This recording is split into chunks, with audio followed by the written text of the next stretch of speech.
Welcome to the True North Fantasy Football Podcast.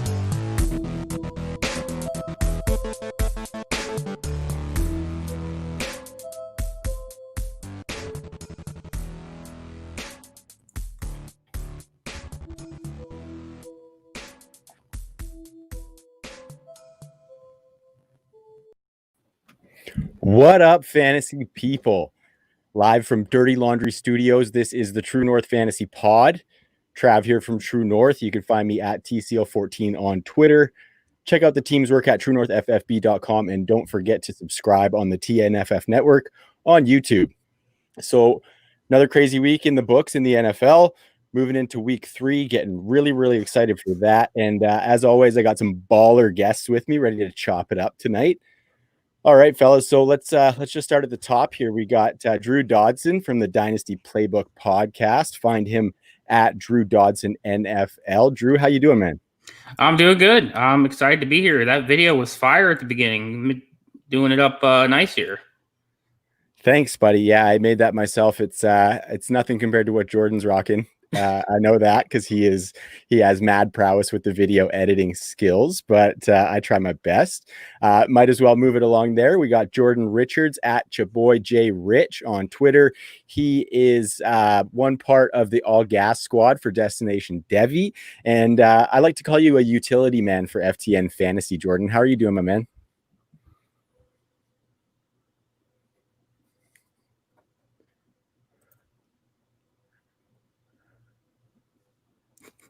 Muted. I was trying to. You just said something. I was about to do a voiceover for you, bro. Damn, sir, can you take your so phone nice. off mute?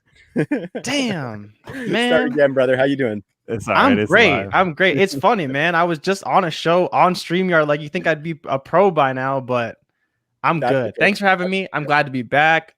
Your video editing skills are getting better and better. Obviously, you asked me kind of a long time ago, so I've noticed. So you're doing a good job, man. Keep it up, for real. Thanks, buddy. For real, Thanks. bro. I appreciate you letting me pick your brain on that stuff. It's a new world, but it's a lot of fun for sure. And last but certainly not least, we've got our man, fellow BC boy, Ben Eby. You can find him on Twitter at Mr_Eby. He is the coach. What's cracking, Ben? Man, it's good to be here. It's a good day. Just got back from DQ with the fam, so always good to get some blizzards, man. Yeah, what kind did you get? I had to roll with the little seasonal joint, the pumpkin pie. It's a good one, man. They had a whole bunch of that crust in there. Yeah, got to do it. What the hell? I'm like, I feel like that's a wasted opportunity. Yeah, I where do you get off with that?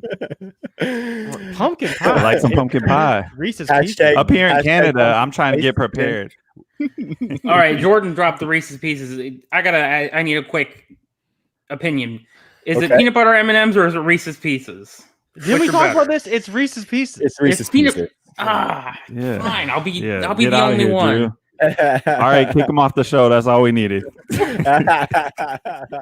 No, I like that. We're bringing a little element of the Dynasty Playbook Podcast into the True North Pod. You guys have your food takes at the end of every podcast, which are always pretty hilarious. We had a good time when we did that when Ty and myself joined the Playbook Pod. So thanks for having us then, fellas. So you guys are just bringing a little bit of your pod and kind of morphing it into let's call this a super pod.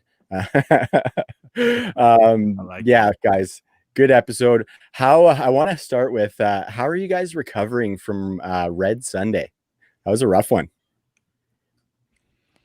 I'm good, honestly. Most of my rosters survived. Nice. If, I don't know how, but I have a couple Saquon, I have a couple CMC. It is what it is. When you got like 10 teams, you just hope that not one of your main guys. Fournette popping off was good for me because I got a lot of him. But I stayed for the most part pretty good. I was surprised. Pretty good. Nice. How about you, Ben? Oh yeah, Drew, man. Go ahead, buddy. Sorry, I'm so used to just letting things flow. I got fly. 21 rosters with no Saquon Barkley at all. I have 2 CMC, which is going to suck, but I already had one Mike Davis to back him up even before waivers happened. So, it hurts a little bit, but luckily I traded off my only Cortland Sutton before the season started, used it to pick up some DK Metcalf and Kenny Golladay, who's going to be coming back. It'll be nice to have him in the lineup. Mm-hmm. Oh, so nice. I invested heavily in Kenny G this offseason, so it'll be good to get him back. I've been weathering the storm. Ben, how's your rosters looking after that brutal week 2? Yeah, with the 25 leagues now since I just picked one up from Scott Fish yesterday. I'm feeling pretty good. I mean, definitely a lot of injuries, but I think part of the reason we play Dynasty is because you get a chance to pivot, and you really got to use your mind on this stuff. So I did lose Saquon in the True North League there, so that's rough, and it'll be tougher to battle back in the leagues with smaller benches for sure. But that's part of the game. So you hate to see so much talent go down like that. That was rough, and I hope it was a one-time thing. But I'm a little worried without the preseason games. It makes you wonder, right? Man, I have the same worry that you do. I think it is a direct product of that and not enough time together working out, taking hits and stuff like that. So it's going to be an interesting season. Waiver wires are going to be popping like every week, I think. This week was no different. And luckily, I got out pretty unscathed. I got 27 teams, and I got no Saquon and 1 CMC. So I got fairly lucky there. But I got a bunch of Cortland Sutton. Yeah, I didn't come out fully unscathed, so I'm feeling it a little bit, gentlemen. But yeah, we should move on, gentlemen. Enough with the negativity. I don't want to be too negative. I do realize that we're recording this on Wednesday night, and we've probably all read up on a lot of our injury stuff, as well as waivers have already run. So we're going to leave that negative energy back in week 2, and we're going to talk about moving forward into week 3 and beyond. But really quick, gentlemen, I just want to give a quick shout out to one of our sponsors, and that would be Expand the Box Score. Expand the Box Score is the essential database for all sorts of stat head goodness. Their NFL and college football databases are the cream of the crop, in my opinion. And you can even dive into baseball. You can get into basketball data as well. We're super thankful to be partnered up with those guys. They got a great product. They got great people behind the scenes there as well. And so any of our listeners, if you want to do some deep dives like we do, go to expandtheboxscore.com, and you can use our promo code TrueNorth10 to get 10% off of your purchase and get lost in a research rabbit hole like some of us like to. So again, that's expandtheboxscore.com, and the promo code is TrueNorth10. They got an NFL and college football data bundle. And Drew, you'll like this. They do have defensive data as well, which is pretty stellar. I got into one of my first IDP leagues this year, and Expand the Box Score was invaluable during that draft process. So yeah, just super thankful for that partnership. And to piggyback on that, gentlemen, before we get into the episode, I just want to do a bit of an announcement, as we are a proud partner of the Canadian National Best Ball Champions League. That is the ultimate test for Canadians in fantasy football. And we're super stoked to announce that alongside Expand the Box Score, we are going to offer up a 1-year subscription to Expand the Box Score for the winner of each conference in the CNBBCL. So there's 3 conferences. Each winner is going to get a subscription for Expand the Box Score to do some data digging. And yeah, we're excited to be able to put a cherry on top of that awesome tournament. It was all organized by fellow True Norther Will Harris, and he's been doing a stellar job on that, growing it. And yeah, big shout out to him for that. And all proceeds going to charity, so you love to see that. So expandtheboxscore.com and True North are kind of pushing forward with helping out the Canadian National Best Ball Champions League. All right, gentlemen, tonight we're going to talk about the episode now. We're going to do a little bit of trend spotting. So that is a segment where we're going to be looking at some recent observations over week 2 or the first 2 weeks. And we're going to talk about whether that's something we can expect moving forward. We're going to run another segment that the first run of it was last week, and I'm calling it I Got 5 on it. And that's where we're going to dive into Monkey Knife Fight, another one of our sponsors. We're going to go into DFS prop game. We're going to make an entry, and we're going to kind of reason out why we would go which way we're going to go. So that's going to be a lot of fun. But first, gentlemen, we are going to get into some surprise producers. There have been a lot. We talked about those injuries. There's people coming out of the woodwork and being really important assets for our fantasy teams. And we're going to uncover some of that and talk about what we can expect from these players moving forward and how hard we can rely on them as we make our push through the fantasy season. So the first guy on the list is James Robinson of the Jacksonville Jaguars. He's the running back 14 right now on the season, which is stellar. He had over 100 yards against Tennessee this past week, and he kind of seemed like he's got the starting job by default after Leonard Fournette got cut and Raquel Armstead went on the COVID list. But I think there's a lot of savvy owners that did see that path to work for James Robinson and picked him up, and they're really reaping the benefits. So Drew, I'm going to start with you, my man. How long do you think the opportunity lasts for James Robinson? Are they riding him out for the season? Are they waiting for Raquel to come back? What do you think about that opportunity for James Robinson? I think he's fully seized the backfield, at least for this season. And if he continues to show like he did in week 2, I could see him holding it for the long term, at least until he starts breaking down. But he's going to be another one of those undrafted rookies that shows a lot and keeps a job early on. Yeah, he's been great. And we haven't seen a whole lot from Chris Thompson, who was somebody that I expected a bunch out of. So, Jordan, why don't you give us your thoughts on what the Jacksonville backfield's looking like? Where were you looking after the Fournette release? And kind of how do you see James Robinson panning out? Honestly, for the most part, I was just fading the backfield altogether. I had a few James Robinson shares, but I didn't really want to bank on picking up a guy, spending fab, things like that. As far as his long-term outlook, or at least for this season, I'm still iffy about it. If you can get a solid upgrade for a guy who was actually the starter coming into the season, I would try to make a move like that. If you can compare him just for someone like a small upgrade, but maybe has a lot more job security, that's a move I'd want to make, because I just don't know, one, if the Jags are going to stay this good. They've been pretty good, and everyone thought they'd be the worst team in football.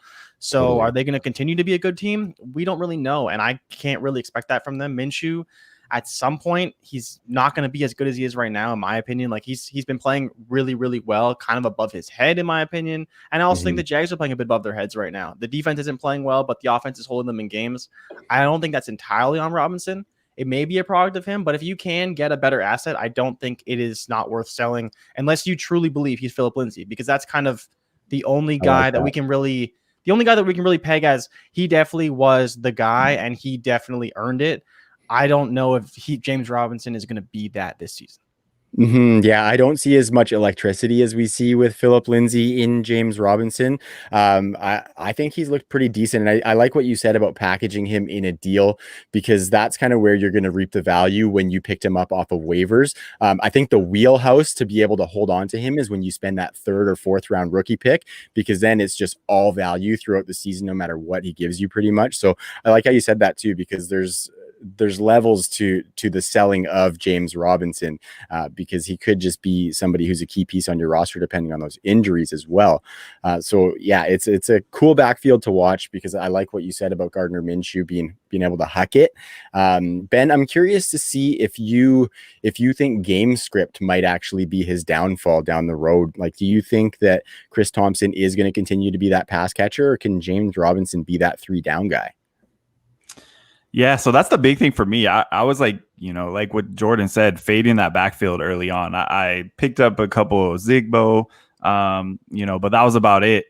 Just had him sitting there, and then obviously the IR situation happened. But James Robinson, I believe he had 4 targets in the last game for 3 catches. So just to see that work was a big deal for me, because the game script should be, passing the rest of the season. Minshew comes from that air raid offense. He has no issue hucking it around to a whole bunch of different targets. I think Thompson will still get a few targets a game. I'm happy to see if Robinson can get 3 to 5 targets a game. That is a huge plus to go along with anywhere from 14 to 16 carries. And that's where I all of a sudden have hope. And I've actually flipped the script a little bit, and I'm starting to see if I can buy James Robinson. And I'm actually okay with even paying a late second for him at this point of the game, which is probably at the higher end. But if I'm a contending team, I'd rather take a chance at a starting running back now. I know you guys mentioned that, he's not electric out there, but I mean, we just saw him hurdling some guys as well. So he's definitely showing something that I didn't know. I didn't know much about him, to be honest. He wasn't. I had him on a few teams in the offseason. I believe I dropped him when it came down to cut time. So he's definitely overachieving, and I think it's possible. Minshew is just a guy that has a different charisma. He doesn't seem to be scared that his team could possibly be going for a guy like Trevor Lawrence next year. He seems like up for the challenge. He's being out there. He's public. He's pumping these guys up. And when you have that type of charisma, I'm never one to bet against that because, if you played sports, you understand what that can do to a whole team. And seeing a guy like Keelan Cole pop up, who's getting, who was kind of a forgotten man. He was, a waiver darling a few years back, and all of a sudden, boom, he's looking great. Chark's there. LaVisca is showing up sooner than probably we thought he would be involved. So they just have a lot of pieces that Gardner can spread it out to. So if that offense continues to kick and go like it's going right now, I see no reason for teams to focus on Robinson. He isn't that guy. He's an undrafted guy, so that's going to allow him some bigger lanes, some better opportunities, in my opinion. So I'm buying. I like it. Even old man Eifert's getting a little bit involved there, which was interesting to see, but decent for them tight end premium teams, right? I liked Eifert back in the day. I just wish he would have been able to stay healthy, of course. But it's I like that. I think Gardner, like you said, Ben, he's coming out like a bat out of hell, saying, Trevor Lawrence, you can take those golden locks and sit down because the stash is here to stay. And I kind of hope it is, because I think he's really, really good for the NFL and just for fantasy in general. He's just so much fun. So I love those takes on the Jacksonville Jaguars, fellas. We're going to move along to the Rams backfield. This has been a pretty ambiguous one coming in. The Cam Akers injury clears a couple of things up, I guess, for the next couple weeks. But we know this guy is a little bit banged up as well, and that's Malcolm Brown. He's the running back 15, just behind James Robinson right now. And so far, he has probably been on the heavier volume end of a tandem for the Rams, whether that be with Akers or with Henderson. And it really seemed to be in Malcolm Brown's favors. Of course, we gotta watch for that injury and Darrell Henderson performing it as well. But Jordan, we're gonna start with you on this one, my man. What do you think of Malcolm Brown for the rest of the season? Are you selling high, or is that somebody who you would have as like a sneaky ad just in case with those touchdown upside? I'm a big fan of Brown. I really liked what I saw week 1, and I think he looked still really good in week 2. Although to your point about what do you do with him, I think for now he's kind of just a bench body. You don't really know what you can do with him, but I don't think you can drop him. He's going to be a valuable asset to somebody, and if he's not a valuable asset to you, you have to find a way to make room for that, because we just don't know how this backfield is going to play out, because Henderson looked good too. And honestly, it's funny. Akers kind of has looked the worst, but of course he's a rookie. He's only played in 2 games and he's hurt now. Brown, I'm not too worried about his injury. I believe he just broke his finger or something, and he already got surgery on it. He should be fine. He'll get wrapped up. But Henderson may end up leading the backfield, and that's the only concern with Brown, and the only reason why I probably wouldn't start him right now. But I still think that he's kind of the best back in that backfield, unless Henderson somehow really goes off. But I just think he's most complete. He knows the system the best. He's probably going to have the most confidence from the coaching staff. And that's why they brought him back, right? Was to be that back. If no one pans out, they know they have Brown who can get it done. And that's kind of what he showed through the first 2 weeks of the season. So I don't know if you can start him right away, but I'm hoping he can keep that job and continue to have a solid workload going forward.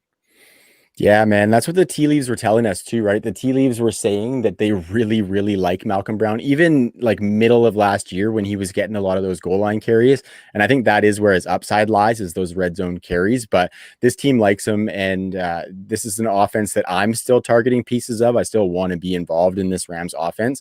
And Malcolm Brown was got on the cheap, and he's been producing really well, much like James Robinson. Drew, what's your take on the Rams backfield? And do you think Malcolm Brown can come out with a really good finish, or as these guys get healthy, do you think it's going to be kind of murky? I don't know, to be honest. Brown has definitely looked the best out of the 3. Henderson's stat line is a little misleading. He looks like he was the best back this past week, but really all of his production came on one big run, whereas Brown was a steady producer. He was consistently getting the yardage they needed, so he's going to continue to see a decent amount of work.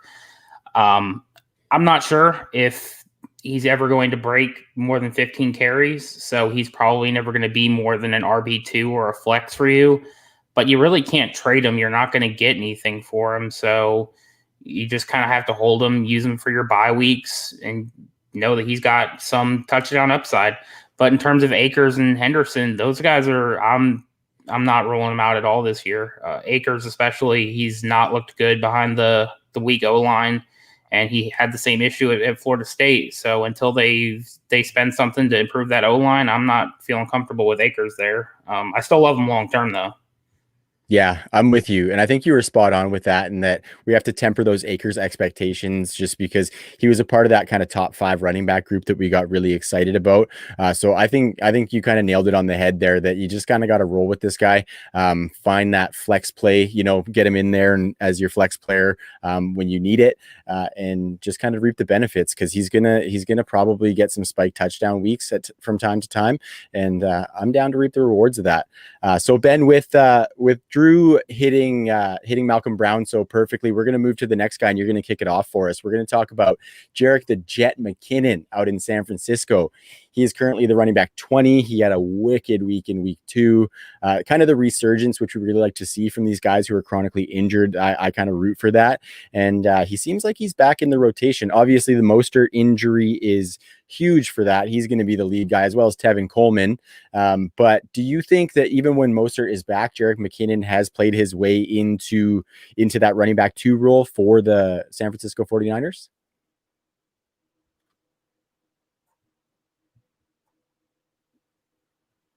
Ben, what you think, buddy?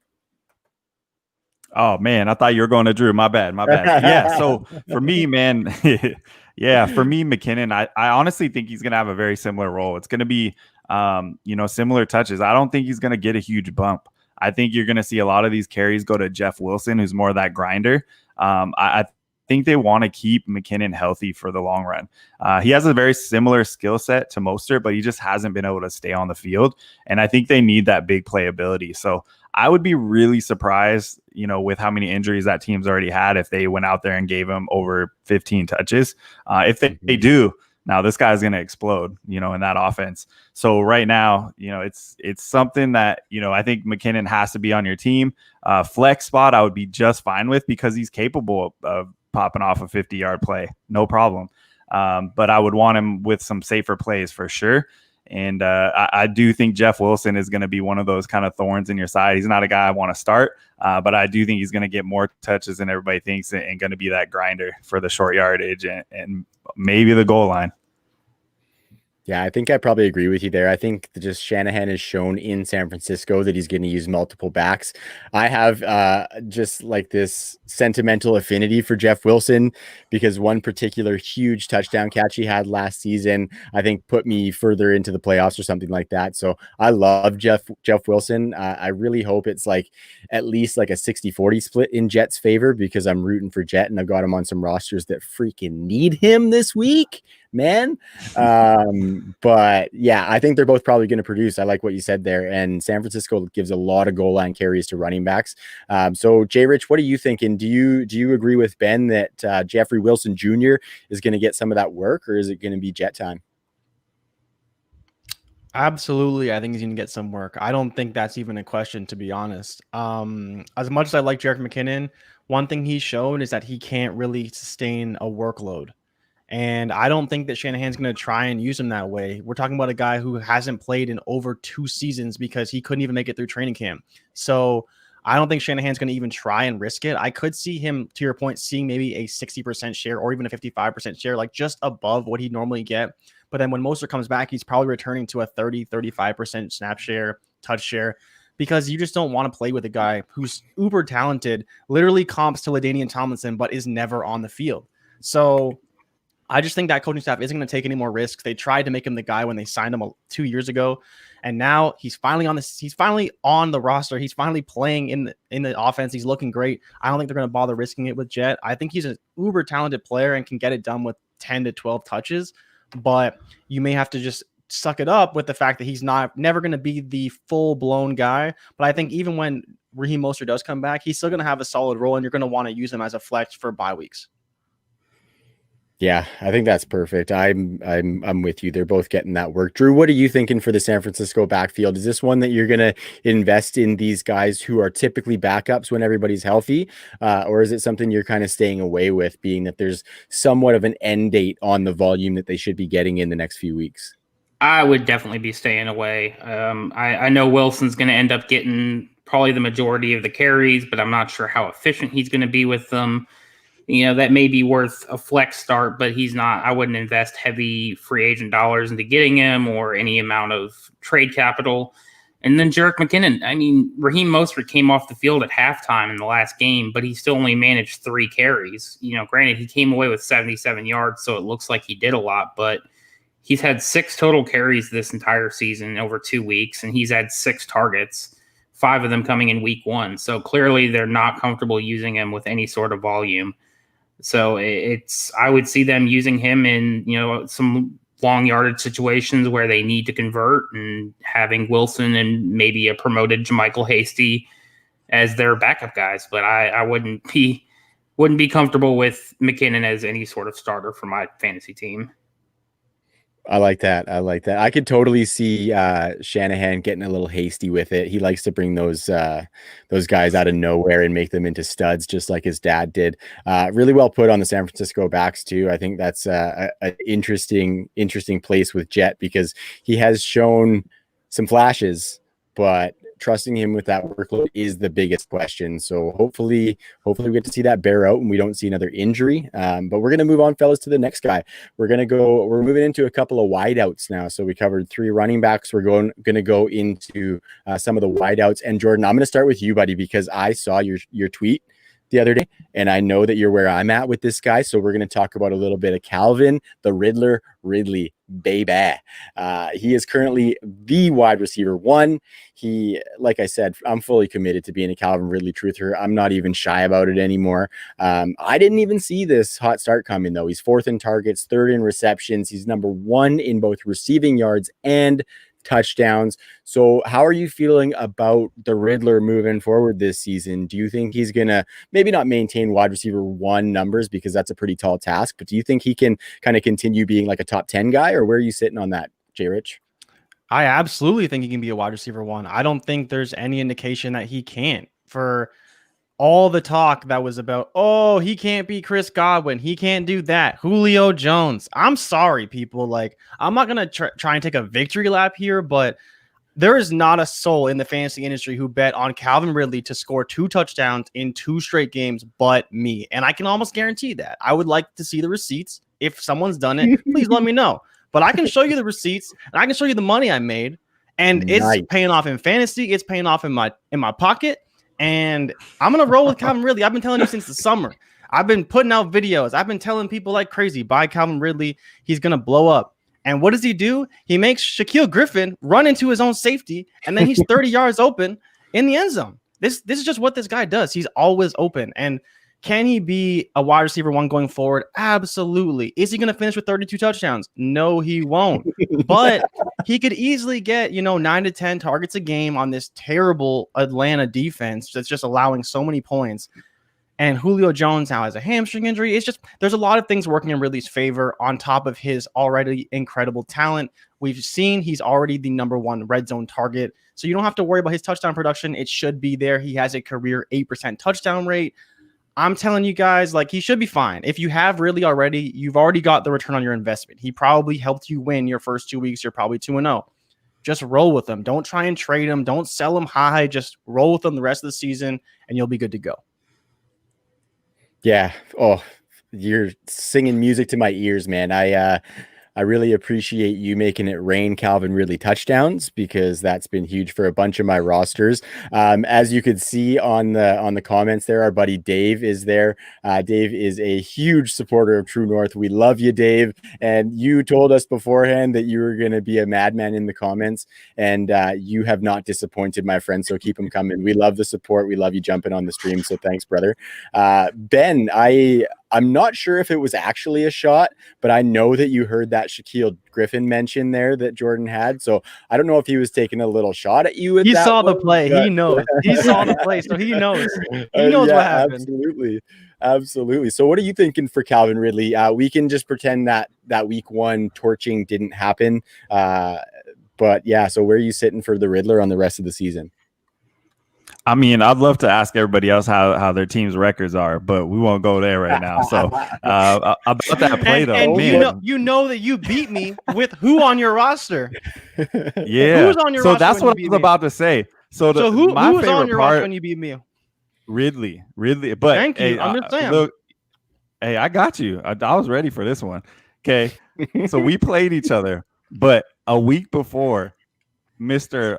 I'm touting Ridley 2 touchdowns a week, nobody wears my receipts.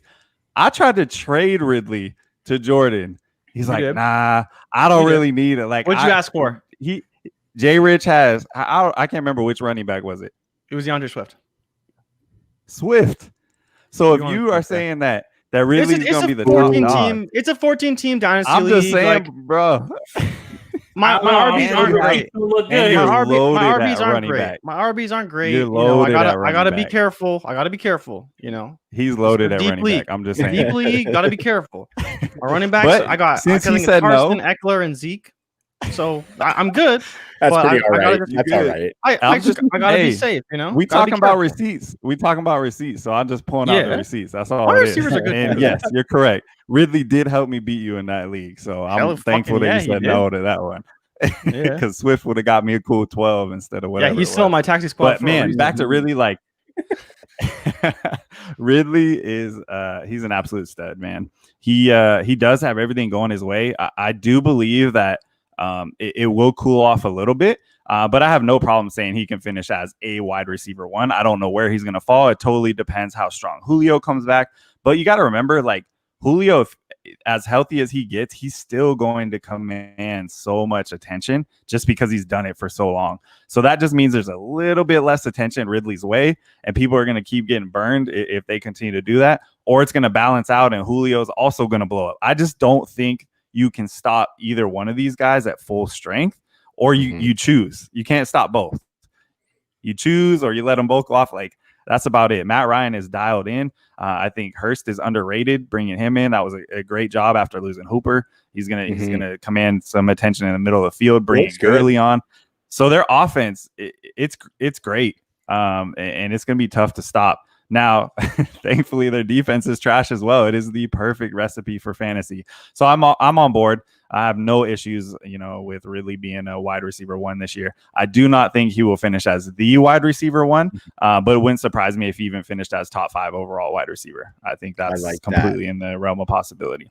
Totally. And how spicy would that have been like 2 months ago, hey?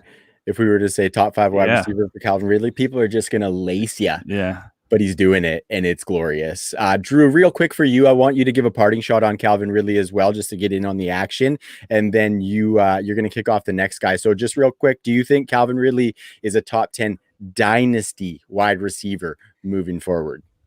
He's real close. I had him as 14 before the season, so I was already buying in. And after these 2 weeks, seeing Julio is losing a step. I don't care what anybody wants to say.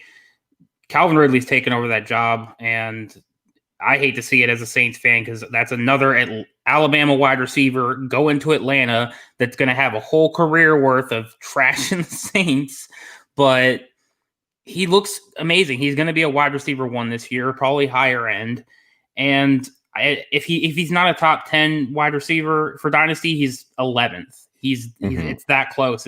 It's between him and DK Metcalf, like right there. And I know, Ben, that's fighting words for him, but it's they're right next to each other. And that's what I've got DJ Moore ranked super high because that's what you want to see out of DJ Moore. These hyper young wide receivers breaking out as legitimate fantasy assets. Yeah, I like that. And there's definitely a reason why DK is not on the show sheet, because I know that Ben gets all hot and bothered when we talk about DK.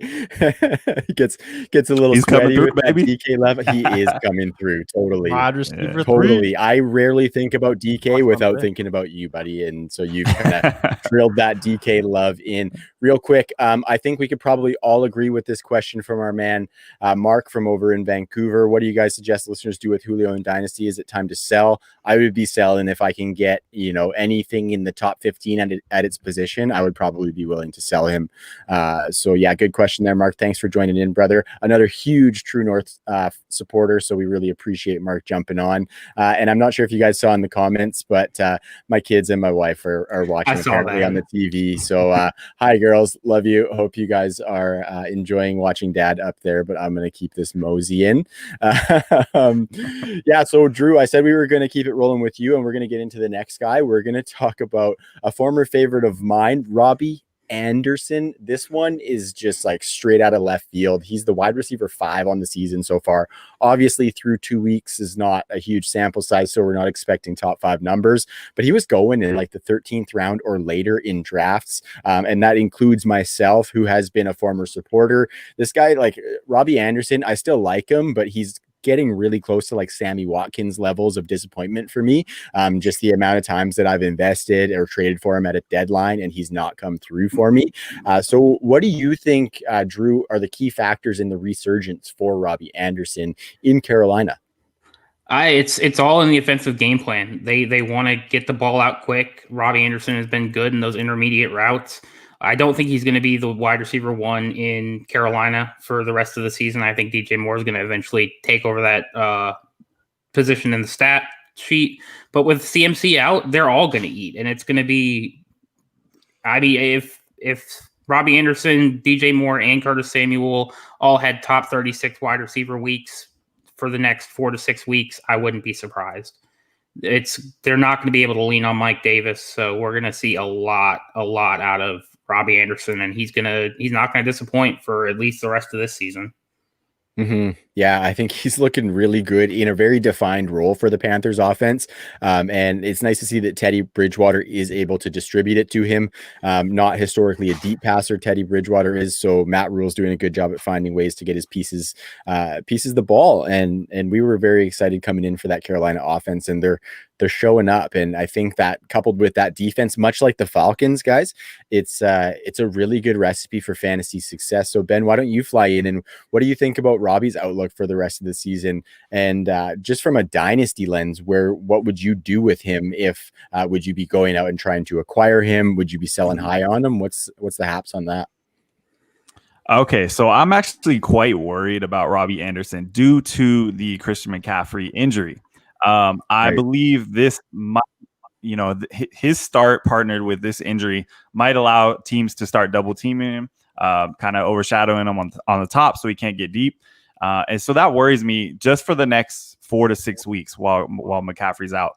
But when McCaffrey's in and that full offense is together, he's special because he's getting those one-on-one looks because he's just an afterthought. You got DJ Moore to worry about. You got CMC. Ian Thomas hasn't been getting much love, but I do believe with this injury that we're going to see even more of an appearance from Ian Thomas all of a sudden. So Robbie Anderson, if I have him currently on one of my teams, I'm writing this out, and I'm hoping that game script will allow him to continue maybe some more targets his way and allow him to stay top 20. I would say I would be extremely happy. Mm-hmm. But I'm probably not trying to acquire him because I think owners, that have him rostered right now are probably not going to sell for too cheap. And it's just, a situation where I just don't know. The whole dynamic of that team is changing right now, and you're really rolling the dice. So I'm good with if he's on my roster right now, but I'm definitely not going out there to acquire. Nice. Yeah, that's really well put. I think he is a tough buy right now because you're not going to pay a premium. Okay, what do we got there, fellas? We got Drew's got the Mountain Dew. We got Jay Rich with the jalapeno cheds and some smoky barbecue flavor twists. What are those? Those are Fritos. They're fantastic. That's decent. Another food take. Look at this. The playbook invasion continues, fellas. How just decrepit are your grocery stores in Canada that you got? Those have been around since I was a teenager. Like, all I gotta say, that was 15 years ago. All I gotta say is ketchup chips. Mic drop. That's all I gotta say. We had ketchup chips. I mean, I've had ketchup chips. They're all right, but hey, he told me that too. Because I told him the same thing. He's like, "Nah, we got those." Like, well, probably. I have been living a lie now, haven't I? Jeez, I thought you guys didn't know that glory, but okay, we digress. Jordan, where are you sitting on this Panthers offense? Like, I think it's safe to say we would all put DJ Moore ahead of Robbie Anderson. A lot of people are getting hyped on Curtis Samuel playing some running back. Hopefully, he gets that designation on the fantasy platforms because putting him in the RB slot would be kind of nice. But what are you thinking about Robbie Anderson's priority in this offense? I would just ask you guys, like, have you watched a lot of the Panthers games? I'm not trying to say that like disrespectfully, but I honestly think that Robbie Anderson has looked like the best wide receiver on the team, period. I don't think it's really that close. DJ Moore has had he's had some issues catching balls. I mean, I don't think Teddy's the most accurate passer ever, but I don't think that DJ Moore has looked like a stud through the first 2 weeks. Again, it's 2 weeks, small sample, not trying to overreact. But I honestly do think, even from week 1, I thought that Robbie looked like the best wide receiver on the team. I thought he looked like the most comfortable in the offense, which he should be. He played in the same system at Temple. He should know the offense better than anybody else pretty much on the field. But like, I would ask you, Ben, is like, what exactly would you be selling for? Because like, when you say, oh, I try and sell him, I would go to you and say, well, what's your price? Because I'd be willing to buy. Like, yeah, wide receiver 5 is absurd, but I think he can maybe be a wide receiver 2 this season. I think that his game really complements what Teddy's trying to do. People think that he's just going to run deep. I haven't seen him run deep all that much. He runs, 10, 15 yards down the field. Teddy can hit him in stride. He's not the number 1 target because DJ Moore is taking top coverage. Your point about Ian Thomas, I haven't really seen Ian Thomas be used at all. I don't even think he got a single target last game. He did. So that's where I just think that Robbie could be really safer than people expect him to be. I get his targets seem absurd. Obviously, the Panther offense looks really good, but I just think that Robbie may just be not necessarily the number 1 target or our favorite target, but he could be a steady target in this offense. And if Curtis Samuel does play running back, that should just open up even more opportunities for Robbie to catch the ball. Yeah. So for the first point, I never said that I would be selling Robbie. I said if he was on my roster, I would hold. I would say if I was buying, I said it'd be tough to buy him right now because I think that, teams that have him already are probably going to be asking a little too much, with the uncertainty. As far as Ian Thomas, he has not been involved at all. But I think with Christian McCaffrey out, he has a great chance to become that safety blanket or at least see a few more targets. I'm not expecting him to come out and be a top 10 tight end, but I could see him becoming a little bit of a Teddy Bridgewater safety blanket as well, where Christian McCaffrey would have been able to be that outlet before. So I think it's an opportunity for him to jump in, maybe get, anywhere from 3 to 5 targets a game and go from there. So the only reason why I would sort of disagree with that is because, like, even for CMC, he kind of has seen a decrease in targets from what we expected. He's not getting as many targets as we thought. And I sort of, as much as you say that he's like safety valve, I view every single receiver in that offense as a safety valve. None of them are going deep. Like, it's really just who is open, who finds a soft spot, get them the ball. Right? He's not throwing more than 15 yards most of the time, other than like the one bomb to Robbie. So that's the only reason why, like, as much as Thomas may be a safety valve, I think he's just another cog in the machine. Will he get targets? Probably. But he's probably the least likely to get open because he's not running a 4-3, right? Like everyone else on that offense. So we'll see. I do think Robbie's really safe, though. I have from week 1. I have quite a few shares. I actually wrote an article on him that never got published. It just kind of got lost in the shuffle a long time ago. About Robbie, and it's just, I think that the opportunity is going to be there, and I think week 1 and 2 kind of showed us that. And while his current ranking is ridiculous, he may still see solid wide receiver 2 production if he can get 6 or 7 touchdowns somehow. Yeah. And obviously the speed is there. He could probably finish with the wide receiver 2. It sounds absurd for someone like Robbie, but I don't know. I was very impressed. I was surprised to see him so involved, knowing that he's kind of like the odd man in the system compared to everyone else. But obviously it's a new system. Regardless of what you think of him or the Panthers, it's a huge upgrade from the Jets organization. So at the end of the day, the opportunity level is massive. He goes from the top guy to the secondary guy, right? So it's huge. Yeah. So I don't know. I was a big fan, and I've never been like Trav, to your point about being a big Robbie fan. I've never been a big Robbie fan. I never thought he was any good, to be honest. I thought he was just a deep threat, but I didn't see him running posts, deep, like streaks, seams. No, he's just running crossers. They just run crossers all day, and he's the one who happens to be open. And so I don't know if that's going to change or not, but Robbie's doing pretty good so far. I keep starting him every week. Yeah, totally. Totally. Jordan, you mentioned having watched the Panthers games, because those are, outside the Saints games, the ones I've been watching because I'm so interested in that Panthers offense. And Robbie probably has looked a little better than DJ Moore has, but like you also mentioned, DJ Moore is drawing that top coverage every week, so he's playing against better corners. He's having to deal with better press corners. But I absolutely agree that he's probably a wide receiver 2 for the rest of the season. The offense is just going to continue to produce, and I wouldn't be selling him. Dave asked if anybody would sell Robbie for a second. Absolutely not. Absolutely not. I would need to get a first to move Robbie, and if I could send a second to get him, I'd do that in a heartbeat. And that's how I view him, right? When Ben was talking about holding and potentially buying, I think, like to your point, it would cost a first to buy him because he's been so good, and it would but like you'd want to buy him for a second, but someone want to sell him for a first. It's just that weird spot in value that you can't really attain a player like that. And being at advanced age, he's not really breaking out. He's just having a good season. Right. But I do think he's going to produce. And so if you got him, I think you just ride him out. I think you just ride him out because he's going to be really good. Probably fringe wide receiver 2 rest of the season. Yeah, absolutely. I think him coming into that offense just did a lot of good for that wide receiver core. I think that puts Curtis Samuel kind of where he needs to be on the offensive totem pole as well. I think he's good. I like him more with shorter targets and getting that yards after the catch than being like a deep threat down the field. And so I think it's almost similar to DeAndre Hopkins going into Arizona, where he kind of made all of those other pieces move into the spot that they should be within an NFL offense or a wide receiver depth chart. I think Robbie kind of did that somewhat with this team, and he's providing some spark as well. And it looks like he's got some chemistry with Teddy. So I like that. So Drew, we're going to start with you and just go quickly around the horn on Robbie before we finish him off. I think you hinted at it already, Drew, but end of season, Robbie Anderson, is he a top 24 wide receiver? Absolutely. Ben, what are you thinking? Yep. Jay Rich? I'm going to say no. I'm going to say just outside. Ooh, wide receiver 24 and a half. I'll say like 26. I just think I just think he might have like 1 or 2 down weeks and won't, because the problem too is like if you look at the ranks, I don't know if you guys did. I was looking at them today and they're messed up. Like Laviska Shenault is like a top 24 wide receiver. So I don't want to overreact, but I definitely think there's room for him to be a wide receiver 2, wide receiver 3, and finish in that 26 range, maybe a few dud weeks against some really good teams. Mr. Contrarian. Hey man, I gotta be realistic with the people. That's all. Yeah, I like it. So you actually talked about the where the wide receiver ranks are sitting right now, and so that moves us nicely into this next. It's actually a pairing. We're going to talk about 2 guys here, 2 teammates, Stephon Diggs and Smokey Brown in Buffalo. Diggs is the wide receiver 4. Smokey Brown is the wide receiver 9, and hot damn, this Bills passing attack is looking spicy so far. I hated this landing spot when Diggs went there, to be completely honest, not only for Diggs, but for John Brown as well.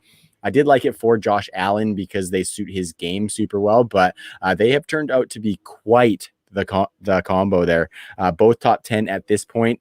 Ben, how surprised are you that this is happening in Buffalo and that we've seen like such a great offensive shift that has benefited the wide receivers where we previously have thought of this as kind of a running offense? Yeah, so Josh Allen, I was high on, from a fantasy standpoint. I didn't think he would be, a world beater, passing quarterback, but I figure with his rushing floor, I was really excited, and you hope for a little bit of improvement. So I definitely was excited for Josh Allen. With Diggs coming there, I felt like it was a good situation, but I was also like, this can't be better for Diggs. Cousins is pretty accurate, and at least he gets the ball there. I don't like Cousins. I don't like that offense, but the only good part for Diggs is that he's going to get some more targets. Well, little did I know that how do you help a quarterback that has accuracy issues? Well, you go get this guy that runs some of the best routes in the NFL and can just track the ball better than almost anybody in the NFL. And all of a sudden you have a recipe for success. You move Smokey Brown into a wide receiver 2 on his team, which he's probably way better suited for. And now you got something cooking, as we've seen. Now, I don't know how much this is going to continue at this level. I think it's going to be really high. I think I think Diggs is going to be a top 10 receiver this year, where I probably had him more of a 15 to 20 guy is where I was at in the offseason.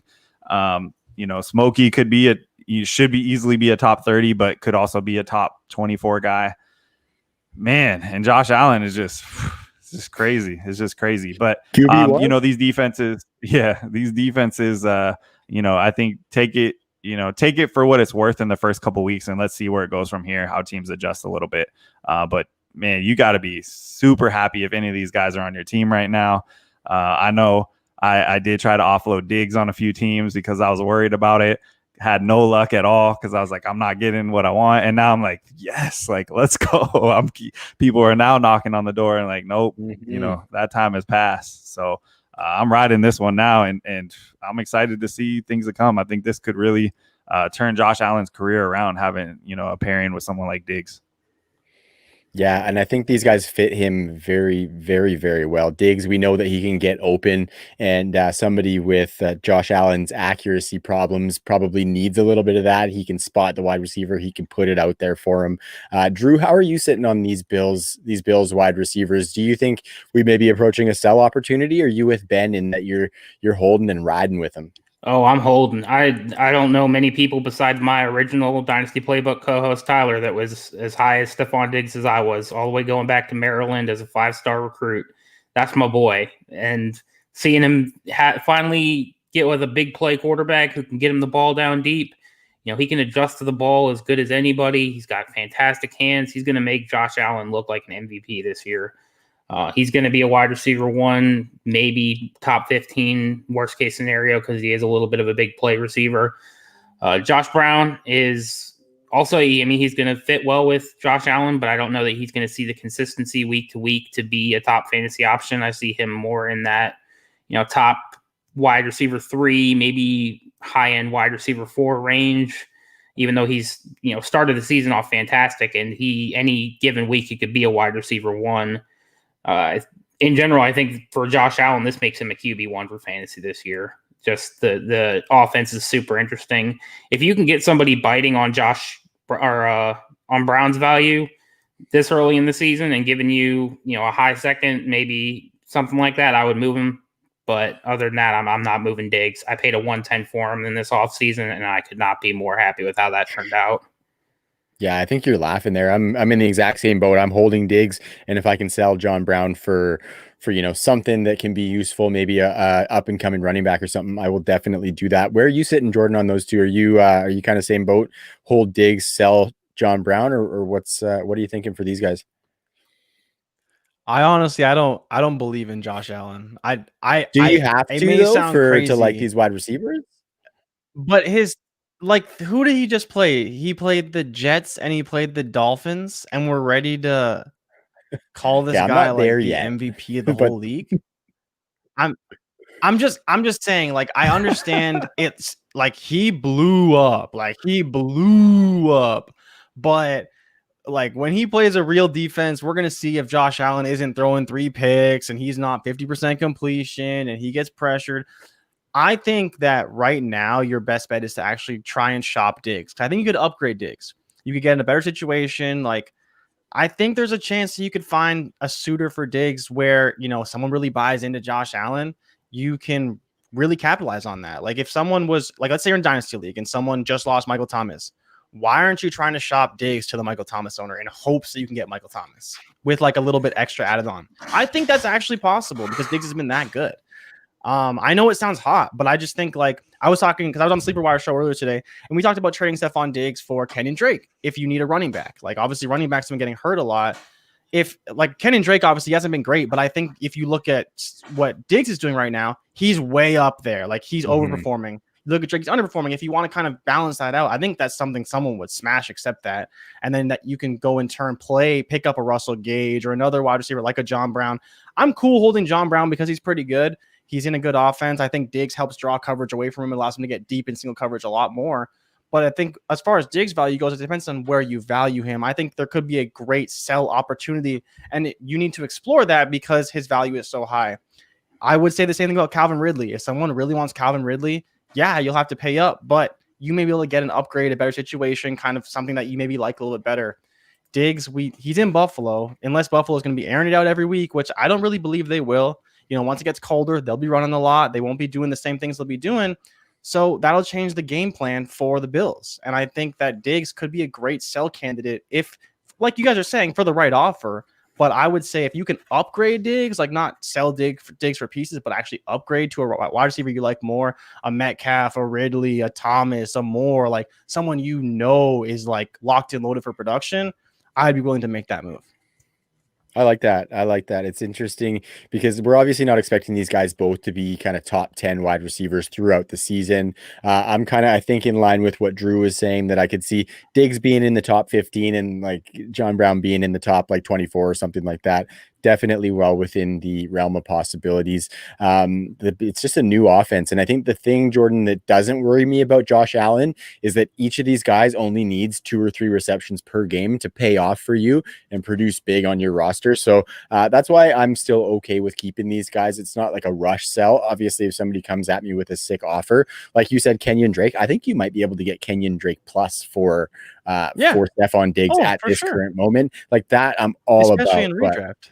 Unless I'm doing that, though, I'm like, how do you guys feel about him this week? Like, are you starting? I mean, I guess you're starting Stephon Diggs no matter what, but he's going to go against Ramsey this week. Yeah, it's going to be an interesting one. I think with his if he route running out this week, then I think you're seeing more of something legit. But until we see what he does this week, I think not that the jury's out. We know Diggs is great, but I want to see how he does against a real team, like a real NFL team, not the teams he's been playing so far. For sure. And I am comfortable just hoping that he's going to hit on 2 of 5 targets at most. And if we get more than that, that's just kind of a bonus because those 2 targets are probably going for 30 plus yards as well. So it'll be decent. I don't like banking on low volume. That's my problem. It's hard. I don't like to do that because then you get the boom bust nature of players, right? So that's my only concern with that. If you're banking on 5 targets, like I can find Russell Gage can get you 5 targets every week. For sure. But to get a Stephon Diggs talent as like a wide receiver 3, which some of us were able to do kind of coming into the season, I think that's where I like him in the wide receiver 3 spot on my roster as the wide receiver 2, of course. But like I was getting him as like the 3 on my roster. And that's just, funny.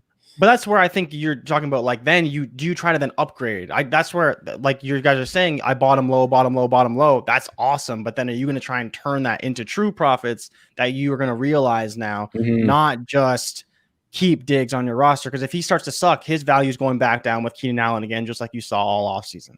Yeah, and I think if it's like a start 3 wide receiver league where I don't have much depth behind those 3, I'm probably going to hold. But obviously, if I have some guys that provide some depth, I will definitely entertain some offers on Diggs. So I could go both ways. I'm fluid, baby. I'm just fluid, man. Real quick on that too. On the so what worries you on the Diggs volume right now?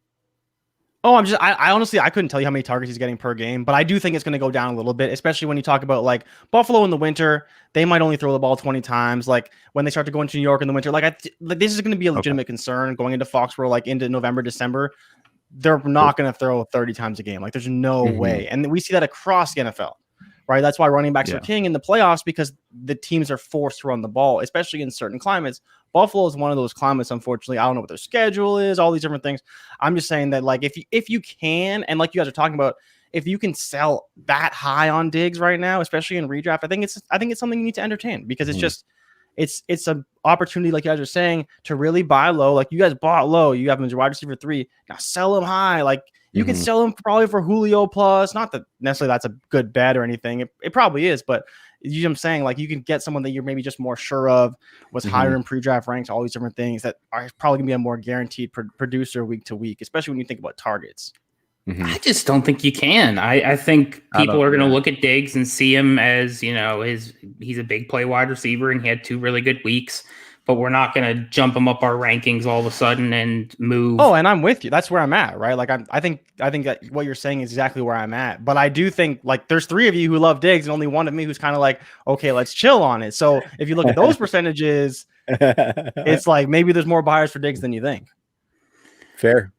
Well, we were already all Diggs owners before he broke out, so this isn't really a good sample size. Yeah, this is where we've held on for so long that we're just not letting go because we need to have this validation for holding on to him. And I will be the first to mention that I do let that come into play when I'm playing fantasy, which is awful. It's bit me in the ass before, but it's just fun. I like adding that little fun wrinkle. And real quick, our friend Fantasy Yesy has told us that Diggs is averaging 11 targets per game right now, which I honestly do not think is going to carry on, because that's like 170 target pace. But I think we got to move on here, fellas. We are going to get into the second installment of the I Got 5 on It segment with Monkey Knife Fight. So this is a segment where we're going to run through a DFS prop game. I'm going to drop a $5 buy-in on one of these games, and we're going to talk about it, gentlemen. So I'm just going to share my screen real quick.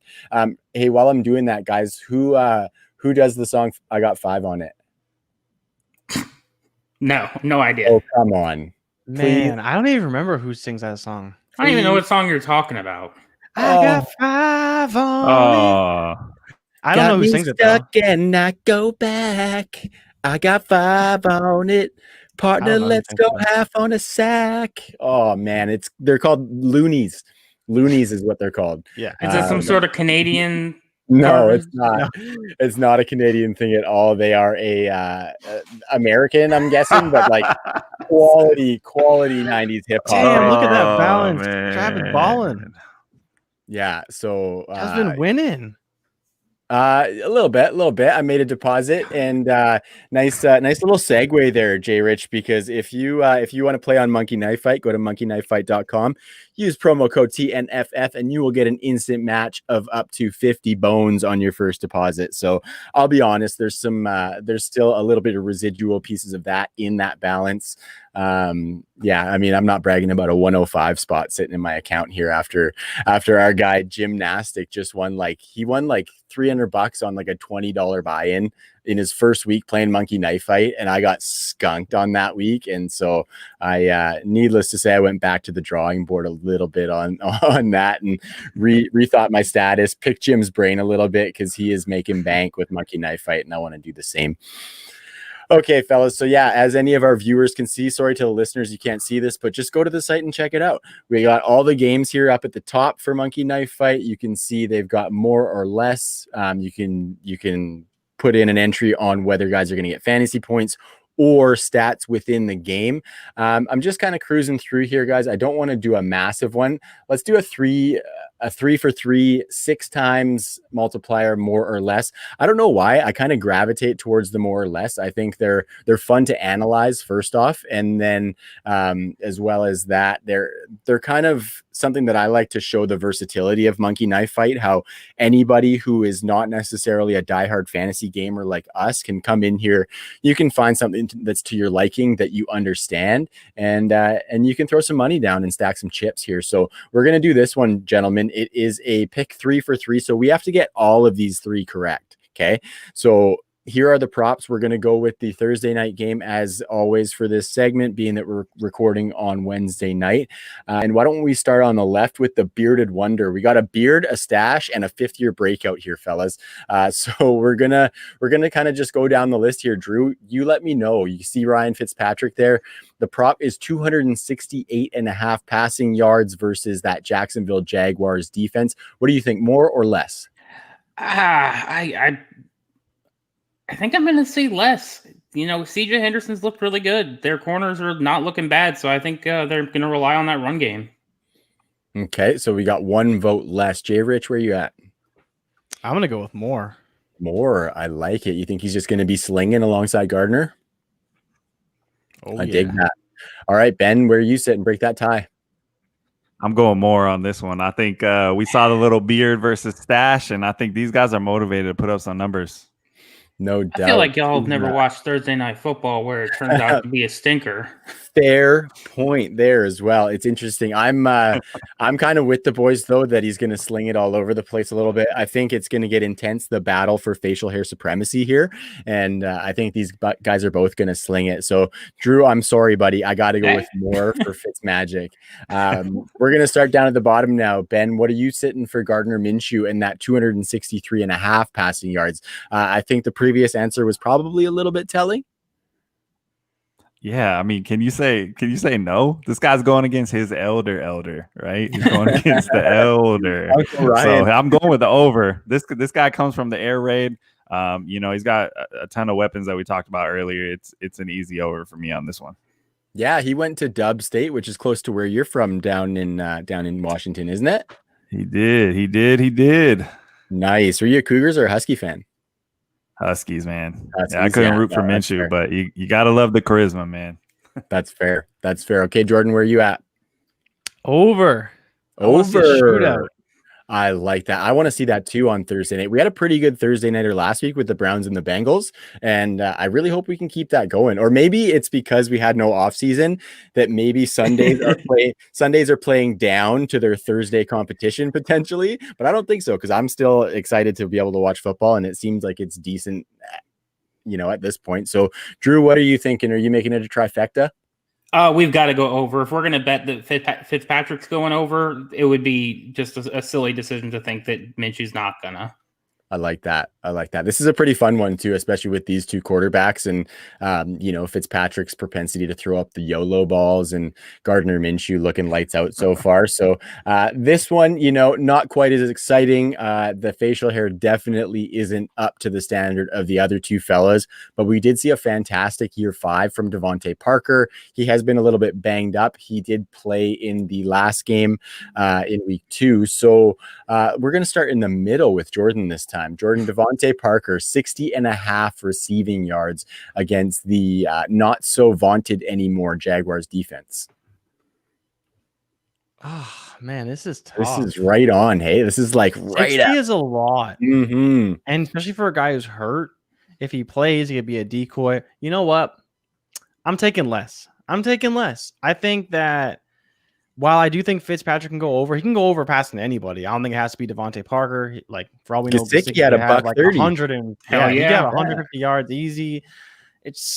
I just think all bets are off with Fitzpatrick. And if Parker ends up being a decoy, so be it. And I don't think he's going to care. I don't think Dolphins are going to feel bad about doing it. If he plays, I think he's limited, and I'm happy taking the less for this one. I like that. We got all those disgusting Myles Gaskin targets happening in Miami as well. They're amazing. Just blowing shit up, especially University of Washington. My Matt Breida shares. Damn it. Drew, where are you sitting for Devontae Parker in that 60.5 yard line? I'm doubling down on my eval that CJ Henderson looks awesome. He'll be shadowing Devontae Parker. He's going to shut him down. Definitely going less. I like that. How about yourself, Ben? I'm going over. I think this is Devontae looked much healthier last week. I think they're going to have to put a lot of focus, as you mentioned, on Gesicki because he's coming off the 130 yards, which I think opens him up to, he looked decent against Gilmore as well in limited play with the injury. So I'm going with Parker on the over. I think this is the game he finally gets over the hump, starts to feel a little better, and puts up 100 and a touchdown. So 60 yards is easy over for me. Whew. This is a tricky one. I mean, we have a majority here between the three of you, and I think I'm going to let the guests select this one. I'm not going to come in here and make it a tie because, let's be honest, I'd be the guy who'd be breaking that tie anyway. So we're going to stick with the less option. We're going to see how it goes. And gentlemen, I got 5 on it. I'm going to throw 5 bones down. And if we get this W, we're going to turn that 5 bones into 30. So Jay Rich, you mentioned that bankroll. We just want to see that keep stacking, baby. And I think we got a good shot with this. So we got Ryan Fitzpatrick for more than 268.5 passing yards. The shoe Gardner Minshew for more than 263.5, and we got Devontae Parker for less than 60.5 receiving yards. That one feels like the trickiest one for me, gentlemen, but we're going for it. So I'm going to roll down here. We're going to submit, and this just kind of shows any of our viewers how simple it is to navigate through Monkey Knife Fight. I've said it before. This is something where I could do a little bit of looking into some stuff with my wife, and we could get on here and play some games and have a lot of fun, and she doesn't like sports whatsoever, so just fun for the whole family. Monkey Knife Fight. So if you want to jump in there and get that instant match like I was talking about before, you can go to monkeyknifefight.com, make your first deposit, and use promo code TNFF for that instant match of up to $50. So if you put 50 in, you're getting 100, and you can have a whole bunch of fun for the next few weekends because they've got games as low as $2. So yeah, lots of fun can be had there on Monkey Knife Fight, and I'm really enjoying the partnership and great people over there. They sent us some gear, which is awesome. I'm actually not wearing it right now because I wore my Monkey Knife Fight shirt so much that it's kind of dirty right now, and I do have young kids, so you know how that goes, Ben, with them getting a little bit dirty and the clothes getting soiled because of them kids. But I call this Dirty Laundry Studios because this is my laundry room, so I'm gonna have to toss some shit in the washing machine pretty soon and get that cleaned up. But yeah, so I appreciate that, guys. Hopefully you guys just won me a little bit of money, so I didn't have to do anything for that, so thanks, guys. Really appreciate the cash there. We're going to roll into our final segment. This is trend spotting. This is a segment that I'm also going to make a staple in our episodes. Just, I think one thing that we really need to do in fantasy football is find these trends before they hit. We really want to get ahead of the curve and get an edge on our league mates. Instead of picking that guy up at full price after he starts to break out, we want to get ahead of that curve and see if we can get a decent price on some of these guys before they hit their peak value. So in this segment, we just got 3 to break down, just some interesting developments. And one of them, we talked a little bit about this before the show, how it might be a little bit of a gross one, but is definitely very intriguing down in Tennessee. And that is the actual existence of Corey Davis. Yes, I said it. Corey Davis exists, ladies and gentlemen. And he's been playing pretty good over the first 2 weeks. I got to say, with Ryan Tannehill, AJ Brown was the guy that we touted going in. Corey Davis had that skill set. I called him a bit of a buy, and not for his potential to produce in Tennessee, but the potential for his skill set to move on to a higher volume passing offense after this season. But he's exceeded that for me as well. So Ben, why don't we start with you? And what do you think about Corey Davis? Is this a trend, or is this going to bounce when AJ Brown gets back? Yeah, I think it's going to level out. I think he is playing well, but you mentioned it already. And my biggest concern is the volume that he's going to see or not see once AJ Brown comes back as well. We're already seeing the emergence of Jonnu as well, and we're going to get a full season there. So this is a situation where I would much rather see him somewhere else. He is playing well, but the target situation is rough once AJ Brown's back. So it's sad, but it's coming to an end shortly. Yeah, our buddy Goat here says Corey Davis season. We love Goat. We love you, buddy. Goat rocks an awesome podcast. His actual name's JD, but I just call him Goat because it's pretty dope to just be able to call somebody Goat, and I'm sure he enjoys it as well because I would. But he said sell on Corey Davis. So Jordan, where are you sitting as far as that's concerned? This is so hard. I love Corey Davis, man. I want Corey Davis to be. What was that face when I called him a one. buy then, if you love him? I saw that face.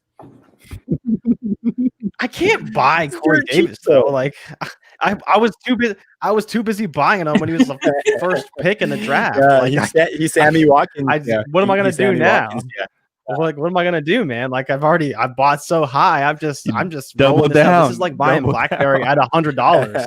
Like, I can't do anything about this right now. Like, I'm just stuck with Corey Davis until the wheels fall off. I mean, I don't think you could try and sell him, but like nobody in Dynasty is gonna buy him because they know he sucks. In redraft, you're like, maybe someone will take him because they don't know who he is because he's been that terrible. But I think, when AJ Brown comes back, it's his team. Like it's going to be his team. Corey may be fine. He looks good over the middle. I think they've finally found a way to use him where he can maybe find some success.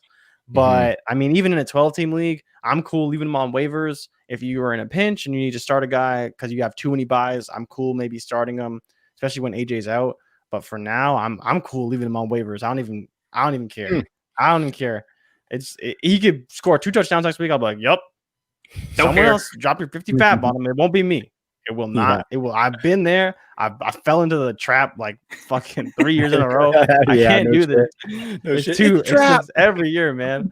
Every year. I have one team where it's like too many late breakouts on the same roster. Now I have a dynasty team with like 1 million breakout players. It's so stupid. That's hilarious. Yeah. Brashad Perriman, Devontae Parker, and Corey Davis as your three wide receivers would be. Yeah, guys, I wanted no production. Kelvin Benjamin on there too. There you go. Some Kelvin Benjamin. Why not? Yeah, the cheeseburger locker himself. Yeah, absolutely. I like how it goes, man. Like, you have these rosters, you try to build a dominant team, and you get stuck with bums. And then 3 years later, what do you know? You got like the 101 to pick Corey Davis. Yeah, and I took James Robinson in the 4th round of my rookie draft, so I got him too on the bench. It's like you don't even know what the hell to do with all these guys. They're just guys that are worth nothing in Dynasty, but they're producing in the NFL, so you just kind of hold on. For real.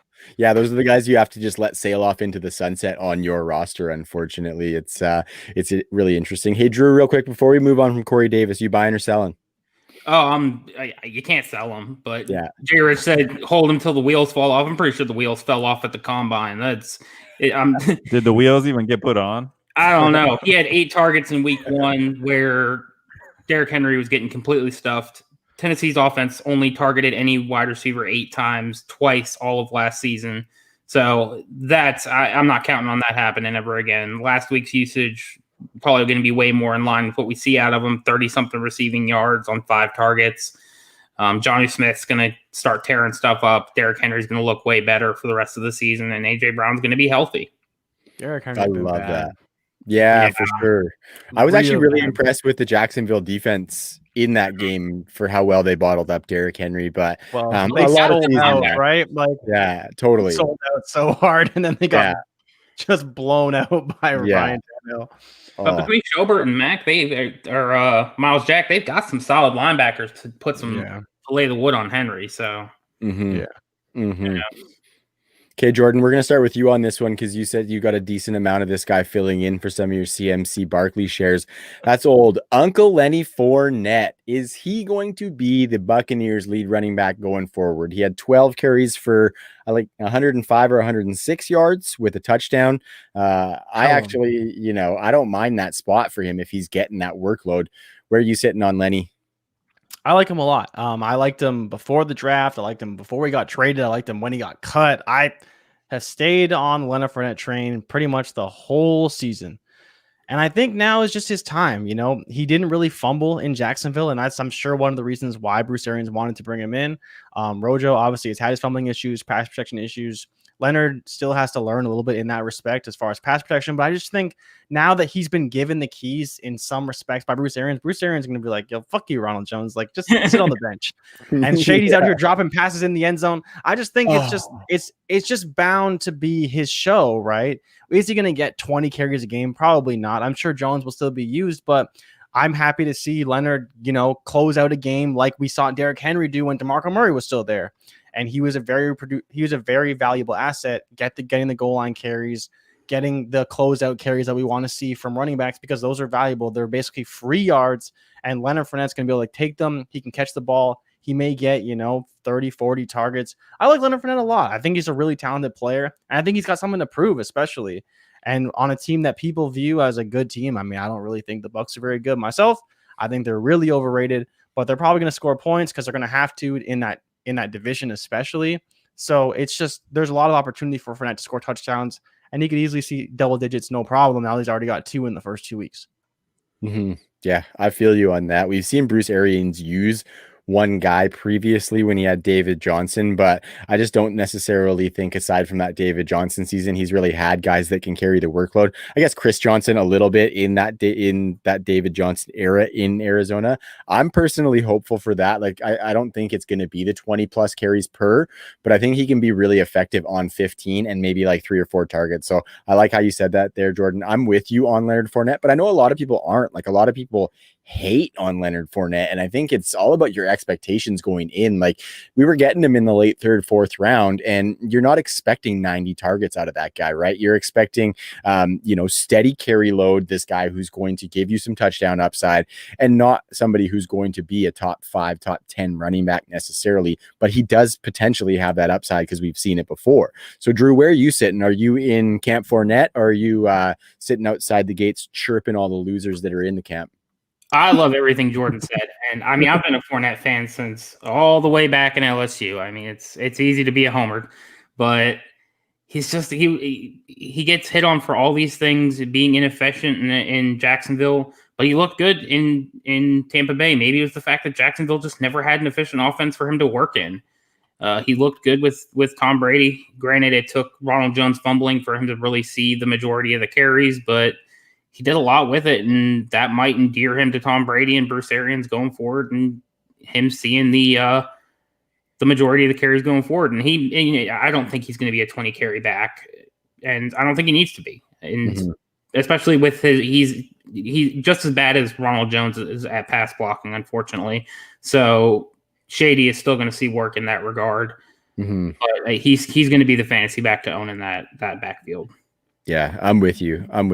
Hey, Ben, I'm just looking at the time here. We're getting into the $120 range. So I'm going to let you kick off our next one and last one for trend spotting. And this one I think is very juicy. The True North crew actually has 3 Pittsburgh Steelers fans amongst us. So there is a lot of Pittsburgh talk. I swear I'm not super sick of it yet, guys. But Deontay Johnson in Pittsburgh, is he going to be the lead wide receiver for the Steelers and Ben Roethlisberger, or is he going to come back to earth a little bit on that 30% target share and give Juju some of that pie as well? Yeah, I still think it's Juju. I think Deontay looks great, and he's going to be very consistent as we go. And I see him as a wide receiver too. But I'm confident that as things level out, that Juju will make it to becoming a back end wide receiver 1 or top end wide receiver 2.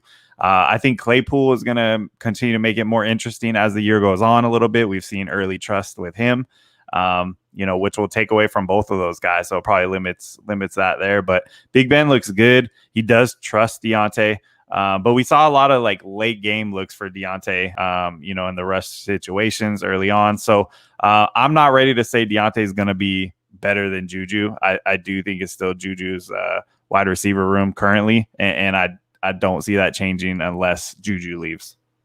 Nice. Jordan Dave's in the comments saying get him. And I think I know why, because the look on your face when Ben was saying that Juju is still the guy there was like, fuck you talking about, man? That's the look that I saw on your face.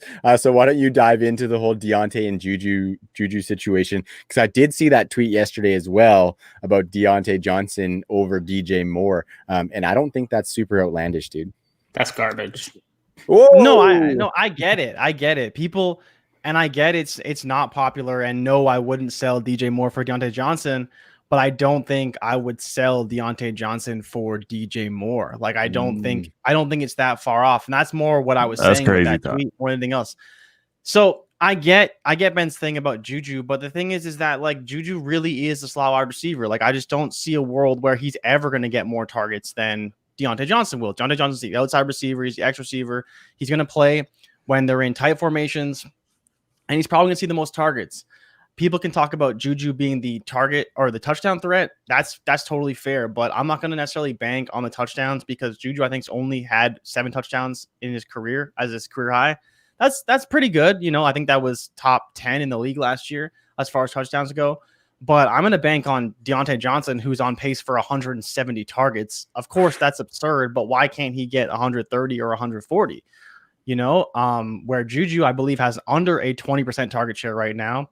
It's probably going to go up a little bit, but is it going to go up to 27, 28%? I just don't know. I don't know. I'm sure it's going to be a little bit game script dependent, but I just kind of count on Deontay's targets a little bit more so than I do on Juju's week to week.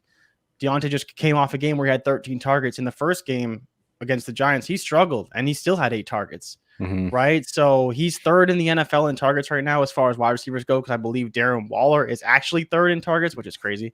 But I just see him 42% or something stupid. Yeah. Well, because he had 14 last night or 2 nights ago, and everyone else had like 2.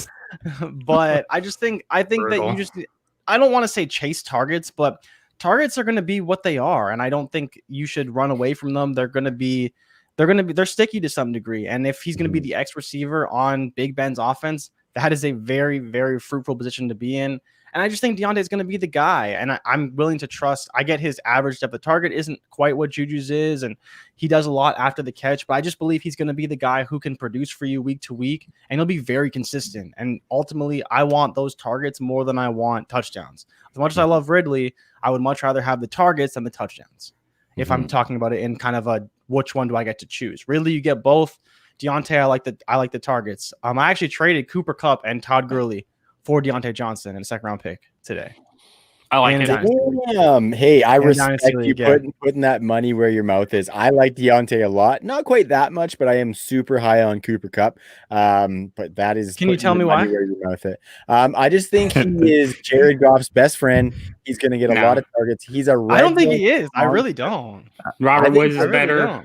Robert Woods is better, and Tyler Higbee's getting red zone looks. So I don't know. I think Cooper Kupp is definitely going to come back to earth on that, and a big piece is that he can make it happen on his own with the yards after the catch. I'm not saying Robert Woods can't. I think both of these guys can produce probably top 12 numbers within that offense, with Higbee being a top 10 tight end as well. I think that's totally within the realm of possibilities. We talked about how ambiguous this running back room is and how Akers was ineffective. Offensive line sucks. They're going to have to pass the ball. Jared Goff has looked decent so far. I feel like I'm beating a dead horse with all this Cooper Kupp talk because I am always talking up Cooper Kupp. We were just talking about it in the group chat for True North before the pod. The boys were trolling the shit out of me, saying that they like Tyler Boyd over Hell yeah. over Cooper Cup. Jesus, I might take Cooper Tyler Cup. Boyd I back. might take Cooper Cup there, but like, Are you kidding me? that's I think I a little have bit too Tyler much for Boyd me. 15 spots higher than Cooper Cup. I know. I asked. Hey, Whoa. Hey, Trav, do you have Because Cooper do you Cup have is Cooper trash. I don't Trav, think do you Cooper have Cup is Cooper very good Kupp either. To be over honest, like, he's been DK? falling. Because this was in like no. right before the season started. We had this in the Canada Cup group. So, do you have Cooper Kupp over DK right now? Right Don't now, say bro. Don't say In Just Dynasty. say no. For the Just say season, no. I did not. Cooper Cup was a top 10 wide receiver for me. No, before the now, but now. Now Yeah. I think I'm probably going to be changing my tune a little bit.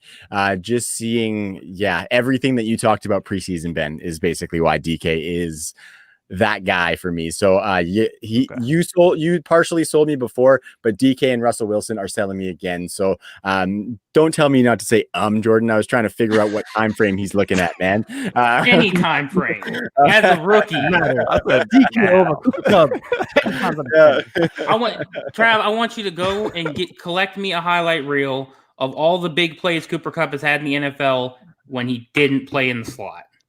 And now I want you to think about all the 2 tight end sets that they are going to be running to give Goff any time to pass, and explain to me how he's going to be some sort of fantasy stud. He's been struggling, man. I don't remember having Cooper Kupp slander on the show sheet, by the way. I don't remember putting this on the show sheet. Well, you brought it in here, omission. and I'm ready to fight. As soon as you said Tyler Boyd, I knew it was over. Drew lit up.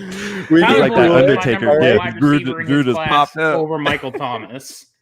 Cooper Kupp was the wide receiver 4 with an inconsistent year last year. Do we not see that? Like Tyler Boyd's ceiling is like top 15, maybe. But he wasn't even a wide receiver 3 after they switched to the 2 tight end sets after the bye week. That is overblown. They had to do 2 tight end sets because which they're still doing. Okay, but Trav, can I just mediate here a little bit? Can I just massage this for you?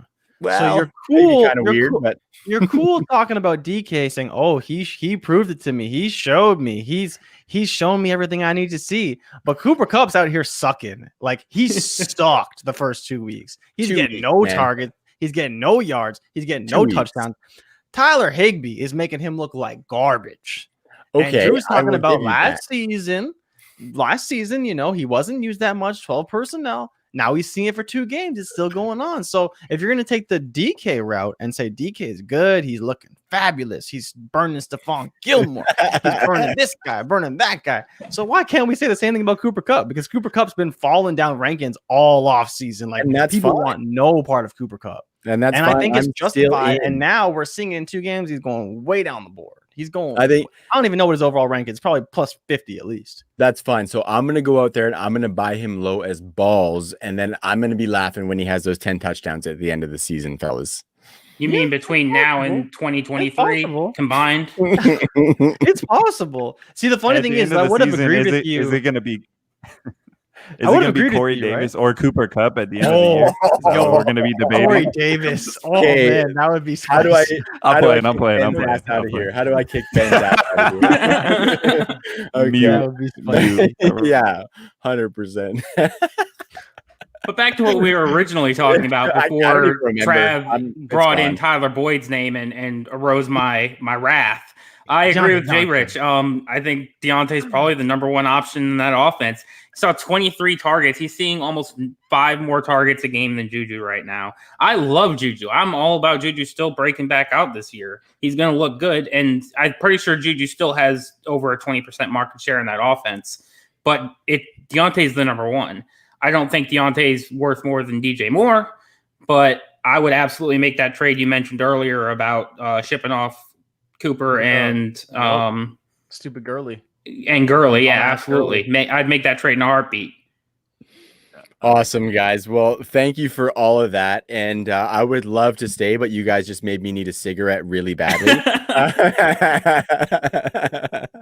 So we're going to go around the horn here. You're going to let the people know where to find you and let us know some of the stuff that you guys are working on. I always like to kind of promote the work that we're doing. Jordan, I know you got your hands in like 17 cookie jars, so try not to make it too long here with all the work that you're putting in, though. Drew, obviously we can see your Twitter handle there at Drew Dodson NFL. I know you contribute for DLF as well. So why don't you tell us a little bit about what you work on with the playbook and for DLF? For the playbook, I am the original creator. I do, all the script making and all that good stuff. And I've recently taken over the tiniest bit of the editing work to help out on the back end because we were leaving a lot of work for them to do. But for DLF, I contribute IDP rankings for all positions, and I do articles there. That'll generally be more off season because in season there's just so many week-to-week articles, snap counts, things like that we need to keep up with that the editors just get drowned. So you'll see pieces from me here and there, but not super consistently, unfortunately. No, man, it is a grind. I will say the editing is the most thankless piece of fantasy football, whether it's a podcast, whether it is an article. We have an editor, Joe. We call him OG Joe. And I tell him all the time that he's one of our MVPs because without him, I would not be able to get any articles out in season. So, it's the shout out to the editors out there big time. Absolutely. Speaking of, I know you do a lot of this, Jay Rich. So why don't you, your Twitter handle is at ChipBoyJRich. What kind of stuff you working on these days, man? Okay, so let me think. I got a few different things. So I do promo videos for FTN. If you guys ever seen anything from FTN, I probably did it. You'll probably hear my sweet voice on that. Smooth jazz. Yeah, a little bit. I try my best. I try to make it, authentic and easy. I got this mic now. I might as well use it. And then recently, I got put on by Pat Mayo to do a weekly Dynasty segment. So every week I drop a Dynasty Stock Watch. So that's going on every week. That actually dropped today. So if you want to check that out, Maya Media Network, like it, comment, because for all I know, if I don't get enough comments, he'll just fire me. So please do that. That'd be nice. And then I work with Ray on Destination Devy. I'm in his Patreon. If you want to join the Patreon, Ben and Drew are already in it. It's so fire. I love you guys, man. It honestly is. Baby. Like, I don't know. Like, you guys are in it, so you get it. But if you're not in it, it really is. It's really fun. Everyone in there is a really good sport. We make fun of each other. We give each other great advice. We do start sit. We honestly cover as much fantasy, Devy, college, everything, betting, like as much. And it's all fun. It's all just fun. So I help him with that. Try to help him with his videos. But I've been doing a lot of my own stuff. So he does pretty much everything on his own now. But he's still my boy. I still support him no matter what. Support you guys no matter what. Fucking love the playbook. You can find me all over the place. I've been trying to do more guest spots and different things, but I like to do a bit of everything. I'm super into video and photography. If you ever checked any of my stuff out, I do a bit of everything and try to have fun with it. So if you ever need any help with anything, I'm your guy. Just ask me. I'll probably know something about something fantasy related because 100%. There's not enough creative people in this space, and there's a lot of opportunity in this space, especially like Trav said. He reached out to me and he's crushing it right now. Like, he fucking kills it. And I didn't really help him. I just told him, download this program and try this and whatever. And from there, he just, boom, now he's a superstar. He's on his way to stardom. I'm not sure about that, buddy. I'm not sure about what I do? I plant seeds. I might not be like a superstar, but I'm a decent problem solver. So maybe we'll put myself at that level. But yeah, I appreciate the kind words, buddy. And the feelings are mutual because all the work that you do has been fantastic. And not only the work that you do as well, I appreciate from all of you guys, I appreciate the friendship. That's kind of the biggest thing that I take away from the fantasy football is like, I have made true life friends through the internet, and it's a beautiful thing, man. It's a beautiful thing. So Ben at Mr_EB, I know you've come in and done some stellar work on the playbook. So why don't you talk a little bit about that? Talk about your experience working with the playbook and what you're excited for that wicked podcast you guys have. Yeah, man. Huge shout out to Drew. Me and Drew been in a league together a few years, and when he approached me about jumping on and being his Robin. I was all about it, man. We have a blast on there. It's been an incredible opportunity. Just trying to get better. We're trying to put great content out there for our listeners. Really connect with everybody via Twitter. I'm just being as active as possible, responding to people, reaching out, chatting it up, meeting you guys. This off season has just been incredible, and now we're into the season here, And, I'm just trying to find more ways to continue to grow within this community. I'm really passionate about growing, the overall brand in Canada. And that's why, we've all had some talks about that. And just overall helping grow Dynasty and Devy and IDP and all the above, just so many amazing formats, and football is great. But I think what this whole pandemic has also shown us is how important relationships are. So it's an opportunity for all of us to just connect with great people. Surround yourself with others that are going to lift you up, push you towards your dreams, things that maybe you've had on the back burner for 5 to 10 years. And you kept saying, I'm going to do this. I'm going to do this. One of my jobs is the DK Metcalf propaganda creator. That's my thing. I'm a Jordan Richards hype man. We have conversations. Those are some of my main jobs right now, aside from hanging out with my beautiful one family. Thing I want to ask you about: have you told anybody about your side Twitter What? account yet? You got a burner? No, I haven't. Yeah, working on a little Man, side gig. Yeah. What's up with that? Why don't you tell people Yeah, about the you side spilling gig? those beans here or what? We got a big announcement on the True North Fantasy Pod or what? Spoiler. Yeah, so obviously there's been a lot of Seahawks propaganda. I may be a little bit biased, just a little bit. But yeah, so if you check it out, it hasn't really launched fully yet, but there's some cool things in the works. Me and Jordan have had some great conversations, and it's called League of 12. So cool little brand we're building up to hell? Legion of 12. Legion of 12. Jesus, man. He's been drinking too long. I come with this sweet name and you just botch it like live on the air. My bad. Dude, that's some black plug. Yeah.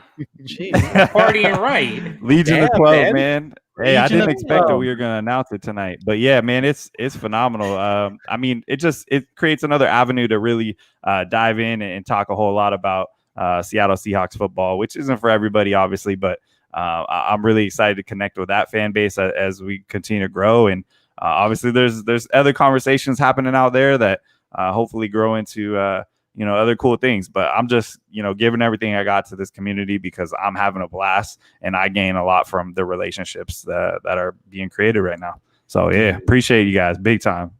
Yeah, that's fantastic, man. Go ahead, Drew. Speaking of having a blast, Jordan, Trav, it's been so much fun being on with you guys again. Yes.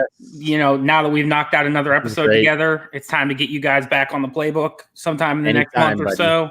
Anytime. Because we're pumping out 2 a week right now, so that's we always need some buddies. That's beautiful. Sorry about the siren here, fellas. Dirty Laundry Studios has it all, guys. This is a world of wonders down here. There's another one. Shit's going down. All right.